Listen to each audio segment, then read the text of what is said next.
Welcome back to the OSM channel. In today's video, I'd like to share with you what I believe to be a world's first. Now today, I'm working on harvesting firewood. Traditionally, I like to start by harvesting trees that have already fallen to the ground, died of natural causes. The only issue is I've already harvested all those trees and logs on flat ground, which leaves these logs up on this hillside. Now, I've harvested some logs up on this hillside in years past, but it's a tricky process. Traditionally, what I've done, I've cut up the trees into 16-inch rounds and then rolled those rounds downhill because there's a lot of potential energy with those trees up on that hillside. The issue is when you start rolling those rounds downhill, oftentimes they don't go straight down. They like to veer off to the left, to the right, get caught up in other trees and branches and rocks. Now, what ends up happening, you'll have to maneuver these rounds several times just to get them downhill. And I thought to myself, there's got to be a better way. Now, I watch a lot of arborist YouTube channels, and I noticed that a lot of the professional arborists, when they're removing a tree, starting from the canopy, working their way down, they'll often rig up something called a speed line, which is basically a rope that gets strung up into the canopy, and they will attach tree branches to a sling and a carabiner, clip it onto the speed line, and then when they cut that branch off, that branch follows the path of that speed line down to the ground on a gentle slope. And I thought to myself, what if I just rework that idea and create a firewood zip line? And that's exactly what I've done here. Now let's talk about what I rigged up here. So the longest piece of rope I had was this piece of rope here, 3/4 inch bull rope rated at 20,000 pounds, totally overrated for what I'm doing, but it was the length I needed.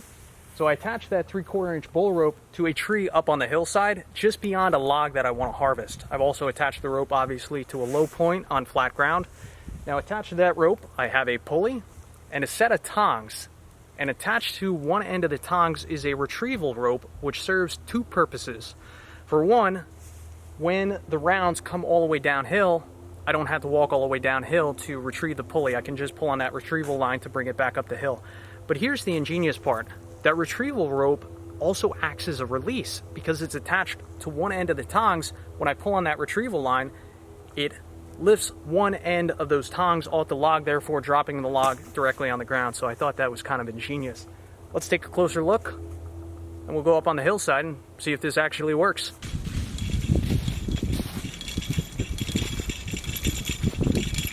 So here's a quick look at the rigging. Our pulley, large carabiner, set of tongs, retrieval line. And again, here's the beauty about that retrieval line. When I'm ready to drop this log, all I have to do is give it a quick yank and the log drops.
Well, I'd call it a successful operation. It took a lot more energy than I thought. In total, I got 24 rounds down. What's that equate to? Maybe a third, half a cord, something like that. Now, what required the most amount of energy was moving the rounds from the resting spot down the hill to a position where I could pull down the main line and have the tongs grab onto the log.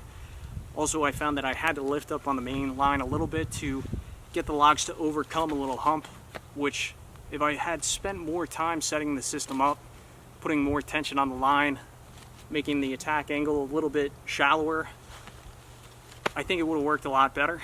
But at the end of the day, I mean, successful operation, and I don't know, I've never seen anything like this before, so I think this might be a world's first. Anyway, thank you for watching. As always, I will catch you on the next one.